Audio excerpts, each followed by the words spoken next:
first learned that I was pregnant 7 years ago, my whole mindset shifted from one of me to we. I became obsessed. From getting all of the right prenatal vitamins, to drinking tons of water, to moving my body. Everything I was doing was for this other life form that I wanted to be absolutely sure was going to be healthy and happy. But I want to challenge you today. I want you to consider the notion that mothers not only could, but should be more selfish. Now, before you roll your eyes, or laugh, or judge, hear me out. Because I'm coming to you with this because I was a mother that was not being selfish, was not taking care of myself. I was doing everything I could for my son at the expense of my own mindset and well-being. And all of that came to a head one night. My son was about 6 weeks old. We were going through our nighttime routine. I had him in the bath. He's splashing in the water. And he's looking up at me with these beautiful blue eyes and smiling. And I just start to cry. I'm crying. And I'm thinking, Liz, what's wrong? Why aren't you happy? Your son is healthy. You're healthy. Why are you in such a dark place? And in that moment of darkness, my own mother's words came through, as they often do, don't they? I remember her saying, Liz, if I didn't get my run in, if I didn't do my Joni Gregan's workout tape, I wasn't me for the day. And I thought, of course, I haven't been taking care of myself. You see, my mother was one who ran the household. She had 4 crazy children. And my dad was in the Marine Corps, so he was often deployed or working 18-hour days consistently through my whole childhood. So she was manning the fort. She was holding it down, and she was doing an amazing job.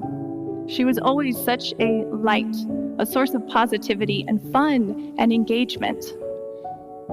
It was rare that she brought out the wooden spoon. So I thought, okay, well, if a run is good enough for my mother, it's got to be good enough for me. I resolved in that moment on the floor to make self-care the priority in my life. I had to save myself. So the next day rolled around. I get in my workout gear. I lace up my shoes. I hand my son to my husband, and I head for the door. And as I'm walking to the door, I have this overwhelming feeling. I think you know what I'm going to say. It's that mom guilt. It's the mom guilt. It's as ubiquitous as the worry, which is also always with us. And I thought, oh, here we go. And I don't know if it's because our children are physically part of us for so long, and so when we separate, all these alarms start going off. But I just thought back to that night on the bathroom floor, and I said, I can't go back to that. I won't. So I left, and I headed out on the road. And as I'm paddling along, it was rough. My muscles were tired. I'm already out of breath. I'm like a minute in. I have this other feeling welling up inside of me. It's one of joy, of bliss, of excitement. I'm getting it. Even as I'm talking about it now, I can feel it. It's back.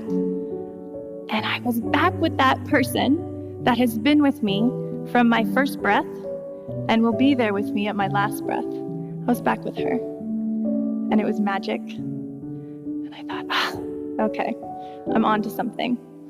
And so I finished my run, I head back into the house, I walk in, and that sense of elation is literally just beaming out of me towards my son, towards my husband. He's looking at me like, who is this woman? I've missed her.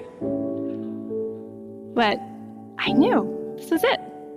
And so the next day, I didn't run, a little sore, but I took out my journal. So I'd always loved journaling when I was little.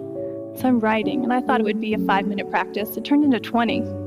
And everything, all of the worry, all of the stress, all of the, am I being a good enough mom? Am I doing enough? Was out of my body, through the pen and onto the page. It was out of me.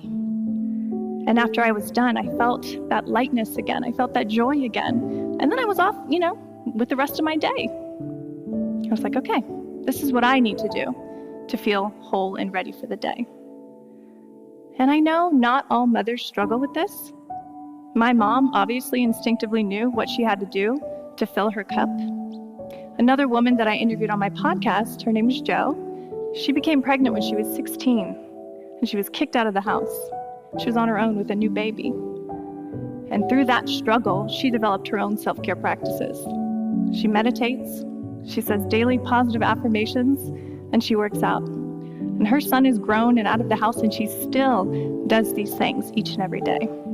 And she is a source of light and positivity and generosity to everyone that she touches. And so that's what I mean when I'm talking about selfishness. I really just mean self-care.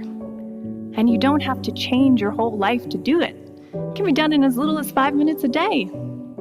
You don't have to go on a week-long yoga retreat. You don't have to spend a bunch of money on massages. You don't have to run away with that cute guy from the grocery store. At least not initially. No, these are small, intentional practices, whatever works for you, that you do every single day. It changes everything. And your children, who we all know watch every single thing that you do, are watching this too. They're modeling their behavior from what they observe. If you are a person who actively takes care of themselves, loves themselves, they're going to do that too. And if you think that you don't have enough time, you do. I'm going to prove it to you. So I want everyone here to close your eyes and visualize someone that you love more than anyone in the world. Picture their face.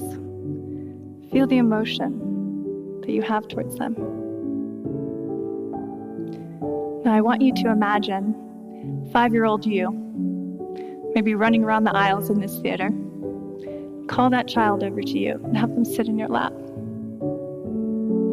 Send that love that you just had for that first person towards that 5-year-old you. Feel it. And let's breathe together. We'll do 3. So deep breath in and out. In and out. One more time. In and out. And open your eyes. How do you feel? I bet you feel a little bit different than before that practice, don't you? That's it. It doesn't have to be complicated. It's simple. And you don't have to be a mom for this to be a benefit. Dads need this just as much. Caregivers, if you're taking care of your older parents, you need this. If you have a demanding job, you need this. Imagine how much more empathy and creativity and just a sense of well-being that you're going to give not only to your coworkers, but to your clients. This could change your entire career.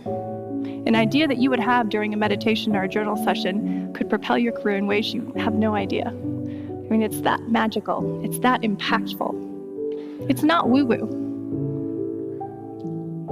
So, as we head into a busy week ahead, I encourage you, I plead with you, take at least 5 minutes to connect back with that inner child that was just sitting in your lap just now. Send yourself some love. Connect with your breath. Connect with the person that you really are, who you really are. Because self-love and self-care is the key to changing everything in your life. So give yourself the permission and don't put it off for tomorrow. Start today. Thank you.